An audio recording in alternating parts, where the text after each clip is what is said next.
Hello homies, welcome back to the channel. ఈరోజు మా 15 days ట్రిప్లో డే 2. ప్రజెంట్ నేను ఆదిలాబాద్లో ఉన్నాను. అండ్ నిన్న రాత్రి పడింది వాన, మామూలుగా పడలేదు, దుమ్ము దులిపేసింది. తుఫాన్ ఏమో అనుకున్న అంత పెద్ద వాన పడింది. చూడండి, ఇంకా డ్రాప్లెట్స్ ఇలానే ఉన్నాయి. నాకు తెలిసి ఇంకా ఈ ట్రిప్లో సగం పైన వానలే పడుతూ ఉంటాయి. అలా పడకూడదు. టైం ఇప్పుడు 8 అయింది. యాక్చువల్లీ ఈరోజు లాంగ్ జర్నీ అని చెప్పా కదా, ఆల్మోస్ట్ 14 hours జర్నీ ఉంది. ఈరోజు తొందరగా స్టార్ట్ అవుదాం అనుకుని కూడా కొంచెం ఎక్కువ రెస్ట్ తీసుకొని 8 దాకా చేసాం. సో 14 hours అంటే టూ మచ్ ఆఫ్ జర్నీ.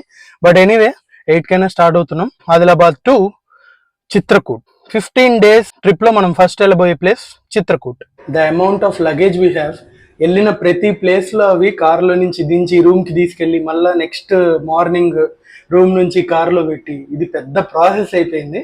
తప్పదు, అంత అమౌంట్ ఆఫ్ లగేజ్ ఉంటుంది ఆబ్వియస్లీ. 15 daysకి చిన్నవి పెద్దవి అన్నీ తీయాలి రూమ్లోకి వెళ్ళాలంటే. అదొకటే ఈ బయలుదేరే ముందు ఒక ½ hour ఈజీగా పడుతుంది, అదొక్క ప్రాసెసే. కార్ అయితే రెడీగా పెట్టాను.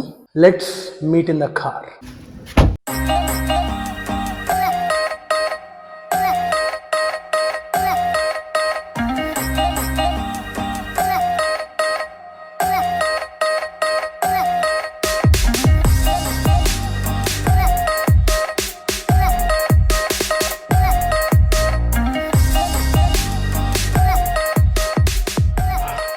టైం ఇప్పుడు 11 అయింది. మేము స్టార్ట్ అయ్యి ఆల్మోస్ట్ 2.5 hours అయింది. సో ఫార్ 200 kilometers వచ్చాం. చాలా తక్కువ కవర్ చేసినట్టు అనిపించింది, ఎక్కువ డిస్టెన్స్ ట్రావెల్ చేసినట్టు అనిపించింది. ఎందుకంటే హైవేస్ సరిగ్గా లేవు. తెలంగాణ నుంచి ఒక ½ hour ట్రావెల్ చేశాక మహారాష్ట్రలోకి వెళ్ళాం అనమాట. సో మహారాష్ట్రలోకి వచ్చాక ఆబ్వియస్లీ రోడ్స్ బాగుండవు కాబట్టి, మనం గుంటలు ఎక్కువ ఉంటాయి కాబట్టి మనం చాలా తక్కువ కవర్ చేస్తాము, ఎక్కువసేపు కూర్చున్నట్టు అనిపిస్తుంది. సో ప్రస్తుతానికి అయితే టీ బ్రేక్ కోసం అని ఆగాము ఇక్కడ హైవేలో. ఆల్మోస్ట్ ఒక ½ hour పైనే వెతికాము. అంటే నాగ్పూర్కి దగ్గరలో ఉన్నాం అనమాట. నాగ్పూర్కి ఒక 30 kilometers డిస్టెన్స్ నుంచి ఇండస్ట్రియల్ ఏరియాస్ అవన్నీ స్టార్ట్ అయిపోతాయి. సో మనం నాగ్పూర్ లోపలికి వెళ్ళాం కాబట్టి ఆ చుట్టుపక్కల అవుటర్లో నుంచి కట్ అయిపోయి నాగ్పూర్ క్రాస్ చేసేస్తాం. కాబట్టి ఆ ఇండస్ట్రియల్ ఏరియాలో అలా తిరుగుతూ, అక్కడేమో షాపులు ఉండవు, అసలు ఏమి ఉండవు అనమాట. So finally we manage to find this shop. చిన్నది, టీ అంత పెద్ద గొప్పగా కూడా ఏమి ఉండదు, but at least cool drink, water bottle, ఆ షాపులు కూడా కనపడవు హైవే ఎక్కితే. ఇంకా లంచ్ అయితే మేము ఫిక్స్ అయిపోయాం. ఈ రోడ్లలో మహారాష్ట్ర ఉన్నంతసేపు ఈ హైవేలో అయితే మనకి రెస్టారెంట్స్ ఏవి ఉండవు, అది ఫిక్స్. ఇంకా ఈరోజు లంచ్ ఇంకా అయినట్టే, ఇంకా రాత్రికి చూసుకోవడమే. మొత్తానికి ఈరోజు అయితే మనం 3 states క్రాస్ చేయబోతున్నాం. సో నిన్న ఒకటే స్టేట్ తెలంగాణకు వచ్చి తెలంగాణలో స్టే చేసాం. అండ్ ఈరోజు తెలంగాణ టు మహారాష్ట్ర. సో ఈరోజు మహారాష్ట్ర కూడా క్రాస్ చేసి ఎంపీకి వెళ్ళిపోతాం. చిత్రకూట్ అంటే ఎంపీ ఉత్తరప్రదేశ్ బార్డర్లో ఉంటుంది, బట్ ఎంపీలోనే ఉంటుంది. సో అఫీషియల్లీ ఈరోజు 3 states కవర్ చేస్తాం మనం. ఒకటి తెలంగాణ క్రాస్ అయిపోయింది, ఇప్పుడు మహారాష్ట్రలో ఉన్నాం. సో మహారాష్ట్ర కూడా మధ్యాహ్నానికల్లా క్రాస్ చేసేసి ఎంపీలోకి ఎంటర్ అయిపోతాం. That's how it is going. ఈరోజు పెద్ద వ్లాగ్ చేయడానికి కూడా ఏం లేదు, మొత్తం ఎడారి రోడ్లు, నా డ్రైవింగు, 14 గంటల ప్రయాణం, ఇంతకు మించి ఏం లేదు. ఆ కారులో అలా ఊగుతూ మెల్లిగా నిద్ర వస్తూ అలా వెళ్తూ ఉండడమే. ఈరోజు పెద్ద వ్లాగ్ చేయడానికి కూడా ఏం లేదు, పెద్ద ఆగేది కూడా ఏం లేదు అనుకుంటున్నాను నాకు తెలిసి.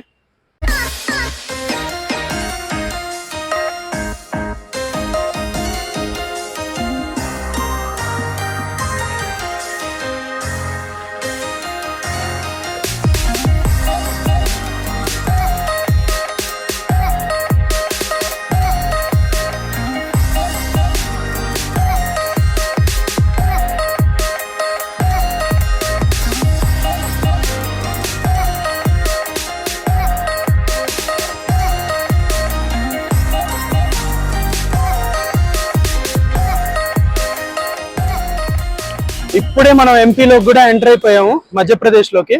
సో ఇక్కడ మధ్యప్రదేశ్లోకి ఎంటర్ అయ్యేటప్పుడు మనకు ఒక ఫేమస్ టైగర్ రిజర్వ్ వస్తుంది అనమాట. దాని పేరు పెంచ్ టైగర్ రిజర్వ్. చాలా పెద్దది. ఎంత ఉందంటే ఆల్మోస్ట్ మేము ఇప్పుడు 30 kilometers నుంచి వస్తూ ఉన్నాము. అటు ఇటు మొత్తం tiger రిజర్వే. So just imagine 30 kilometers నుంచి అటు ఇటు ఫాలో అవుతున్నాం అంటే చూడండి ఎంత పెద్దదో. అండ్ ఆల్సో ఇక్కడ మల్టిపుల్ ఎంట్రీస్ ఉన్నాయన్నమాట. 30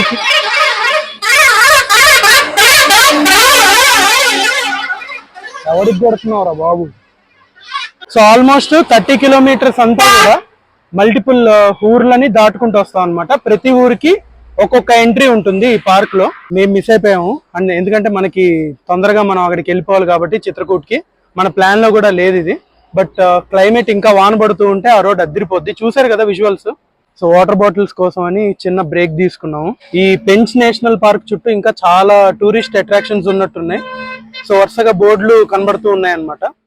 టైం ఇప్పుడు 4:30 అయింది. Still 330 kilometres left. Just imagine morning 8 కల్లా స్టార్ట్ అయిపోయాం మేము. ఇప్పుడు 3:30 అయింది. మాకేమో వెళ్తున్నట్టే ఉంది ఇంకా రావట్లేదు అది. అంటే we took breaks but still ఈరోజు ఎందుకో ఈ జర్నీ పెద్ద సాగుతున్నట్టు అనిపించట్లేదు, వెళ్తున్నట్టు. I don't know why. Because maybe due to roads and traffic. Truck traffic అయితే మటుకు నిన్నటి కంటే ఎక్కువ ఉంది ఈరోజు. అంటే స్పీడ్ని మెయింటైన్ చేయడానికి అవ్వట్లేదు అనమాట. యావరేజ్ స్పీడ్ ఒక 50-40. అంటే జస్ట్ ఇమాజిన్ ఎంత ట్రాఫిక్ ఉందో చూడండి. మొత్తం లాంగ్ ట్రక్సే ఇవన్నీ. ఆ ట్రక్ ట్రాఫిక్ వల్లే ఇక్కడ రోడ్ల మధ్యలో స్లోగా స్టక్ అయిపోయి అలా వెళ్తున్నట్టుంది. But anyway that's a quick update. And also రోడ్ల మీద కౌస్ ఉన్నాయి, చాలా ఉన్నాయి అన్నమాట. మనకు తెలియకుండా రోడ్ క్రాస్ చేయడం, అలా చెట్ల మధ్యలో నుంచి వచ్చేయడం కౌస్ చాలా. నేను ఇప్పటికీ 2 యాక్సిడెంట్స్ చూశాను, 1 with bike and 1 with car. So మనకి కనబడదు అనమాట మనం వెళ్ళే స్పీడ్కి, ఎందుకంటే ఇవన్నీ వైట్ కలర్లో ఉన్నాయి కదా ఈ డివైడర్స్. కనబడకుండా అలా రోడ్డు మీదకి వచ్చేస్తాయి సడన్గా. అంతెందుకు మా కార్ ఎదురుకు కూడా 2 వచ్చినాయి అలా సడన్గా. So we were able to control the car. But control చేయలేని ఇలాంటి లారీలు ఆర్ కార్లు, స్పీడింగ్ చేసే బైక్స్, కార్స్ కొంచెం కేర్ఫుల్గా ఉండాలి ఆ విషయంలో. అండ్ మహారాష్ట్ర దాటాక మధ్యప్రదేశ్ అండ్ యూపీలో ఈ కౌస్ ఎక్కువ అనమాట. రోడ్ మీద చాలా వెళ్తూ ఉంటాయి, లైక్ 20-30 ఒకేసారి అలా రోడ్ క్రాస్ చేయడం అలా. కొంచెం కేర్ఫుల్గా ఉండాలి వాటి విషయంలో. ఇప్పుడే ఒక చిన్న టీ బ్రేక్ ఆగాము. ఇంకా 200 కిలోమీటర్స్ ఉంది. టైం వచ్చేసి 4 hours చూపిస్తోంది. ఐ డోంట్ నో 200 కిలోమీటర్స్కి 4 hours అంటే రోడ్లు ఎలా ఉంటాయో. వెళ్ళే కొద్దీ వస్తానే ఉంది road. Trust me, not even 1 single tea or coffee shop, I mean ఉంటాయి బట్ మనం తాగేటట్టు ఉండవు.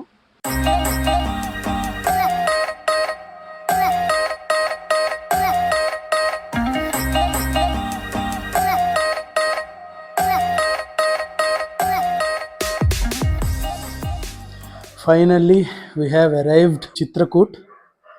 టైం ఇప్పుడు 11:10 అయింది. సో నేను ఇంకా 11:30 అవుతుంది అనుకున్నా కానీ కొంచెం తొందరగానే వచ్చేసాం. సో మేము ఇక్కడ ఉండబోయే ప్లేస్ వచ్చేసి టూరిస్ట్ బంగ్లా అనమాట. ఇది మధ్యప్రదేశ్ గవర్నమెంటే మెయింటైన్ చేస్తుంది. సో గవర్నమెంట్ హోటల్ బేసిక్గా. ఈ అయోధ్య ఒకటి, చిత్రకూట్ ఒకటి, ఇలాంటి ప్లేసెస్లో పార్కింగ్ చాలా ఇబ్బంది. కాబట్టి కార్ సేఫ్గా ఉండాలంటే ఇలాంటివి బెటర్ అనమాట, గవర్నమెంట్ హోటల్స్. మనం చూసుకుంటే తమిళనాడులో అయితే హోటల్ తమిళనాడులో మేము ఏ ప్లేస్కి వెళ్ళినా కూడా హోటల్ తమిళనాడులోనే తీసుకుంటాం, ఎందుకంటే it has huge parking space and all. Rooms కూడా చాలా పెద్దవిగా ఉంటాయి. సో ఆ ఉద్దేశంతో ఏ స్టేట్కి ఆ స్టేట్ ఉంటాయి మోస్ట్లీ టూరిజం హోటల్స్.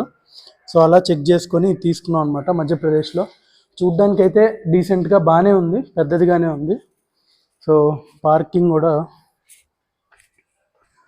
చూడండి, చాలా పెద్దది పార్కింగ్ కూడా. ఐ థింక్ రూమ్స్ కూడా బాగానే ఉంటాయి. అక్కడ ఏదో చిన్న లాన్ కూడా ఉంది, కానీ మనం ఇప్పుడు టైం స్పెండ్ చేసేంత టైం లేదు మనకి. ఆ టైం కూడా కాదు, we need some rest. And restaurant కూడా ఉంది. ఇది ఓవరాల్గా. కానీ చిత్రకూట్కి వచ్చే రోడ్స్ మీరు చూస్తే అలా ఉంటుందన్నమాట. చాలా సన్నగా గుంటలు, ఎస్పెషల్లీ లాస్ట్ 80 కిలోమీటర్స్ వచ్చేసి ఇంకా అది టఫ్. జస్ట్ ఇమాజిన్ ఒక 60 కిలోమీటర్స్ 2 గంటల పైన పట్టిందంటే యూ కెన్ ఇమాజిన్ రోడ్లు ఎలా ఉన్నాయో. అంటే మరీ గుంటలు కాదనుకోండి, బట్ ఘాట్ రోడ్ కూడా మిక్స్ అయి ఉంది. సో ఆల్ మిక్స్ అనమాట. ఈరోజు మటుకు 1 హెక్ ఆఫ్ ఎ జర్నీ, ఎందుకంటే almost 760 kilometres, 13 hours. Oh my god, ఇంకా రేపు చూడాలి. మోస్ట్లీ ఆటో మాట్లాడుకోవాలి, ఆటో మాట్లాడుకొని ఇంకా ఒక ప్యాకేజ్ లాగా ఈ ప్లేసెస్ చూపియాలి మార్నింగ్ టు ఈవినింగ్ అని చెప్పి అలా ప్లాన్ చేసుకోవాలి. సో మేము ఉండబోయేది చిత్రకూట్లో ఓన్లీ 1 డే, మళ్ళీ ఎల్లుండి వేరే ప్లేస్కి వెళ్ళిపోతాం. చూడాలి అసలు ప్లేస్లు ఏమున్నాయి. ఒక రఫ్ ఐడియా అయితే ఉంది, కానీ ఆటో వాళ్ళతో మాట్లాడాలంటే 1 డేలో ఏమేమి కవర్ అవుతాయి, ఏమేమి ఇంపార్టెంట్ ప్లేసెస్ ఉన్నాయి అవన్నీ చూడాలి. రూమ్ అయితే తీసుకుంటున్నారు. పొద్దున్నుంచి ఫుడ్ లేదు అంటే ప్రాపర్ ఫుడ్ లేదు. ఫస్ట్ ఫుడ్ తినాలి, ఫుడ్ తిన్నాక ఏమేమి ప్లేసెస్ డిసైడ్ అయ్యి అప్పుడు.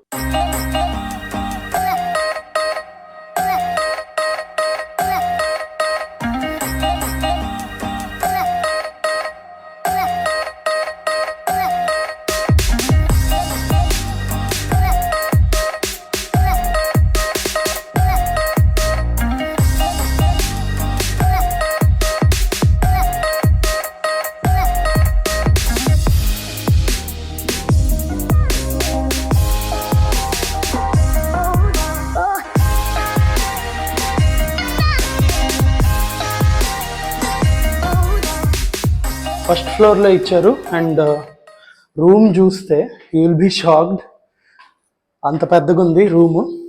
సో ఇక్కడ నాకు నచ్చేది అదే, హోటల్ తమిళనాడులో కానీ లేకపోతే ఏదైనా గవర్నమెంట్ ఏపీటీడీసీలో కానీ ఈ హోటల్స్ అన్నీ కూడా చాలా విశాలంగా ఉంటాయి అన్నమాట. ఒకసారి మీకు ఇది కూడా చూపిస్తాను. పెట్టే ప్రైస్కి 100% జస్టిఫికేషన్ అయితే వీళ్ళు ఇస్తారు గవర్నమెంట్ది. అందుకని మోస్ట్ ఆఫ్ ది టైమ్స్ ఏ స్టేట్లో ట్రావెల్ చేస్తుంటే ఆ స్టేట్ హోటల్స్ బుక్ చేసుకోవడం బెటరు. దీని పేరు వచ్చేసి Madhya Pradesh tourist Bangla. So ground floor and first floor 2 floors ఉన్నాయి. మనకి అలాట్ చేసిన రూమ్ అయితే ఇదే. ఒకసారి మీకు రూమ్ మొత్తం చూపిస్తాను.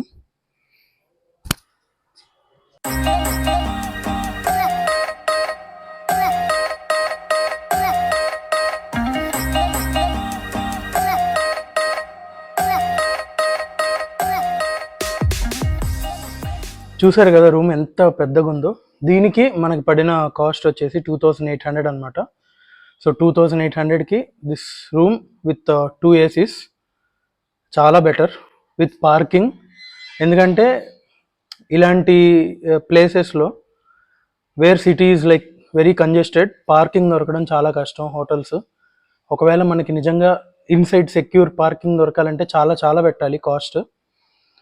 సో దీనికి మనం పెట్టిన కాస్ట్కి it is like very good. And yeah, that's about it, that's about the room. And నేను తమిళనాడు వెళ్ళినప్పుడు కూడా హోటల్ తమిళనాడుకి చాలా ప్రమోషన్ చేశాను, ఫ్రీ ప్రమోషన్. అంటే ఏం లేదు, బేసిక్గా రికమెండేషన్ అనమాట. కంఫర్టబుల్గా ఉండాలి అంటే బడ్జెట్లో హ్యాపీగా ఏ ఏ స్టేట్కి వెళ్తే ఆ స్టేట్ తాలూకా టూరిజం హోటల్స్ని బుక్ చేసుకోవాలి. So that is the key. ఇంకా ఇన్ కేస్ అది దొరక్కపోతే ప్రైవేట్ వాటికి వెళ్ళాలి. ఇప్పుడు మనం ప్రైవేట్లో అదే 2800 పెడితే దీనిలో 1/4 రూమ్ వస్తుంది అనమాట. బట్ ఎనీవే కంపారిజనే లేదు దానికి దీనికి. So that's it for today guys. I will have to sort రేపు ఏం చూడాలి, ఎలా చూడాలి ఏంటనేది రేపు చూద్దాం. And meet you in the next vlog. Until then, take care. And if you guys didn't subscribe yet, please do subscribe and hit the bell icon. ఇలాంటి మంచి మంచి ప్లేసెస్ ఇంకా చాలా వస్తాయి మన ఛానల్లో ఫ్యూచర్లో. So meet you in the next vlog. Until then, take care, good night, bye bye.